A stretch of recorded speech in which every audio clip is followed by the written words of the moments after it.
লাইফে ups and downs আসে, that's part and parcel of everybody's life. ভারতের প্রধানমন্ত্রীও election হারে, ক্লাসের লাস্ট বয়ও ফেল করে, সচিন তেন্ডুলকরও 100 করে, সচিন তেন্ডুলকর 10টা ম্যাচে ফেলও করে। সচিন তেন্ডুলকর ভারতের হয়ে 700 ইনিংস খেলেছে, 700 সেঞ্চুরি করেছে 100টা, তার মানে বাকি 600টা ম্যাচে তো সে 100 করেনি। But every time he has turned out for India, he has believed that he will succeed. এর মূল কারণ হচ্ছে যে everybody will fail, but you have to come out of failures.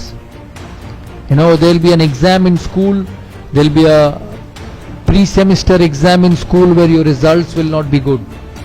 Maybe you have not studied enough, but that doesn't mean যে পরের সেমিস্টারে তোমার যে রেজাল্টস হবে that will not be good. It will exactly depend on what you do from that semester to the next semester. So don't put your head, your shoulder, your belief down with failures, because failures will come. There is nobody in the world who is not failed. Virat Kohli ke dekho, last 3 months hasn't got a run against Australia, hasn't got a run in the IPL. Shobai IPL dekho to? He is one of the best batsmen in the world, but he hasn't scored runs. কিন্তু এর কোনো মানে নেই যে পরের সিরিজেও run করবে না। ও তখনই রান করবে না যখনই ও নিজে বিশ্বাস করে যে ও রান করতে পারবে না। But if he believes that he will succeed and he works towards being successful, he will succeed. আমি অনিল কুম্বলের একটা ঘটনা বলি বিফোর তোমাদের কাছ থেকে প্রশ্ন নেবার আগে। 2003 সালে ভারত অস্ট্রেলিয়া যায়। 2003 সালে ভারত অস্ট্রেলিয়া যায়, সেখানে অস্ট্রেলিয়ায় 2টো স্পিনার নিয়ে যেতে চেয়েছিল ভারতীয় সিলেক্টররা। আমি যখন ক্যাপ্টেন, আমাকে বলা হয় যে হরভজন সিং যাবে আর মুরলী কার্তিক যাবে। আমি ওই সময় জানতাম যে অনিল কুম্বলে যদি ওই ট্যুরে না যায়, অনিল কুম্বলের ক্যারিয়ার হয়তো শেষ হয়ে যাবে।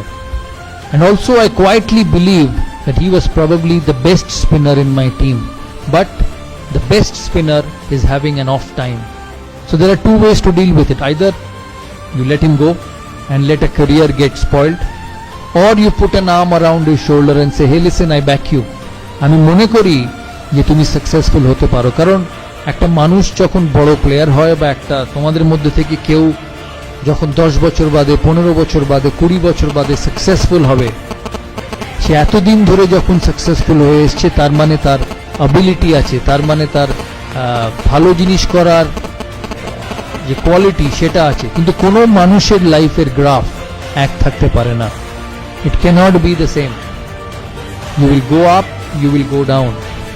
But that is when a genuine leader comes in. আমি তখন সিলেকশন কমিটি মিটিং চলছে, রাত্রিবেলা সেমিফাইনালের আগে অস্ট্রেলিয়ার টিম হবে। আমাকে সিলেক্টররা বললো যে ওই 2 জন যাবে। আমি মিটিংয়ে ঢোকার আগে জনকে বলি যে অনিল কুম্বলেকে যেতেই হবে অস্ট্রেলিয়া, কারণ ও যদি না যায় his career will come to an end. John অ্যাগ্রিড। জন বললো হ্যাঁ ঠিক আছে, অনিল কুম্বলে যাক।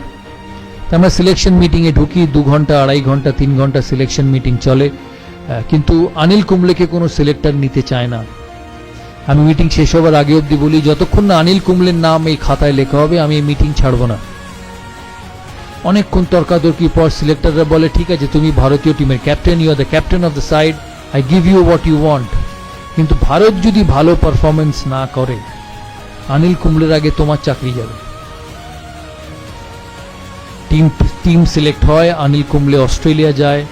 অনিল কুম্বলে 5th টেস্ট সিডনিতে, লাস্টে, যেটা স্টিভ ওয়াল লাস্ট টেস্ট, তোমরা সবাই দেখেছো হয়তো, স্টিভ ওয়াল লাস্ট টেস্ট, ভারতকে 7 উইকেট নিতে হবে টেস্ট ম্যাচটা, সিরিজটা জেতার জন্য। আমার সকালে অনিল কুম্বলের সঙ্গে দেখা সিডনি মাঠে ড্রেসিং রুমে। আমি অনিলকে গিয়ে জিজ্ঞেস করি যে Anil, this is one of the biggest days in Indian cricket, কারণ ভারত অস্ট্রেলিয়ায় গিয়ে অস্ট্রেলিয়াকে কোনোদিন হারাতে পারেনি, and we have a chance of beating them. তখন আমি বললাম, what should I do? 90 over সারাদিনের খেলা, আমাকে 7টা উইকেট নিতে হবে, এরপরে সিরিজ শেষ, how do I go about? আমাকে একটা কথা বললো যে তুমি you worry about the 45 overs from the other end, and I will look after the 45 overs from this end, because he is such a champion. Anil Kumble, আমরা ওই সিরিজে এত ভালো খেলি, আমার এখনো মনে আছে অস্ট্রেলিয়াতে যখন 5th টেস্টের পরে সিডনি, এরা মিডিয়া রুম এত বড় ছিল, আমি মিডিয়া রুমে ঢুকি, মিডিয়া কনফারেন্সে আমি হঠাৎ ঢুকে দেখি শুধু হাততালি। আমি অবাক হয়ে যাই ফার্স্টে যে কেন এত হাততালি দিচ্ছে, কি কারণ? অস্ট্রেলিয়ার এক মিডিয়া আমাকে বলে যে we are extremely proud of the Indian team, যে লাস্ট 15 বছরে অস্ট্রেলিয়ান ক্রিকেট এত শক্ত ছিল যে কেউ কম্পিট করেনি। You are one of the only side who not only competed but you beat us at home. আর এটা পসিবল ছিল because of Anil Kumble. He finished as the highest wicket taker of the season, and ওই বছর Anil Kumble 75টা wicket পেয়েছিল, যেটা ও কেরিয়ারে কোনোদিন পায়নি।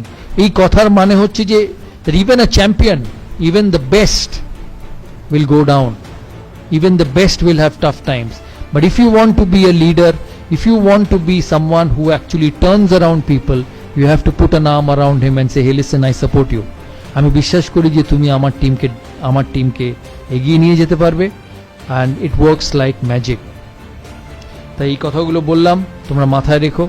তোমাদের কি প্রশ্ন আছে আমাকে জিজ্ঞেস করো, লজ্জা পাবে না, কারণ আমি তো বারবার সেরকম কথা বলতে পারবো না। তাই this is one time opportunity for all of you. জানি অনেকক্ষণ বলে ফেললাম, প্রায় 50 মিনিট হয়ে গেল। তোমরা বলো, তোমরা কি জানতে চাও? বাট বিফোর আই ফিনিশ আমি একটা কথা বলতে চাই যে আমি এর আগে কোনোদিন কোনো ইনস্টিটিউটের অ্যাম্বাসেডর হইনি। This is the first time. আমি প্রায় 100টা ব্র্যান্ড এন্ডোর্স করেছি, কোক থেকে, এই কোক, পেপসি, যা বলবে সব। দাদার ছবি হয়তো তোমরা সারা কলকাতার কোনো না কোনো হোর্ডিং এ দেখেছো। But one of the main reason of me being a part of this institute is to see your career grow. তাই আমার অ্যাসোসিয়েশন এই ইনস্টিটিউটের সাথে সাকসেসফুল তখনই হবে যখন তোমাদের ইনস্টিটিউটের চিফ ট্রাস্টি, তোমাদের প্রিন্সিপাল 1 বছর বাদে, 2 বছর বাদে বা 3 বছর বাদে যখন আমার সঙ্গে ফোনে কথা হবে, তখন যাতে বলতে পারে যে দাদা আপনি আমাদের ইনস্টিটিউটের সাথে ইনভলভ হয়েছিলেন, we have produced some scholars from this institute, and that will only happen because of you. খেলাধুলোয় কোচ, পড়াশোনায় teacher can teach you, can tell you what to do, but what you become, what you do is up to you. দেখবে বাড়িতে মা যখন রেগে যায় প্রায় বলে যে আমি তো ঘোড়াকে জল অবধি নিয়ে যেতে পারি, আমি তো জল খাওয়াতে পারবো না। So it's the same thing. টিচাররা পড়াবে, কোচ তোমাকে বলবে কি ঠিক করতে হবে, কিন্তু ভালো কি খারাপ, brilliance will only be obtained by you.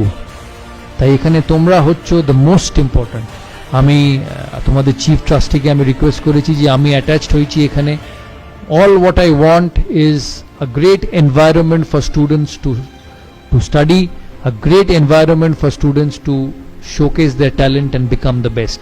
কিন্তু এই এনভায়রনমেন্টটা ধরে রাখার যেমন ওনাদেরও কর্তব্য, তোমাদেরও কর্তব্য।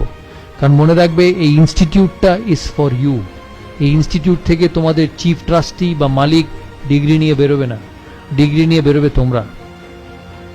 So this institute, this facility is for you to make the most of it and become one of the most successful people one day.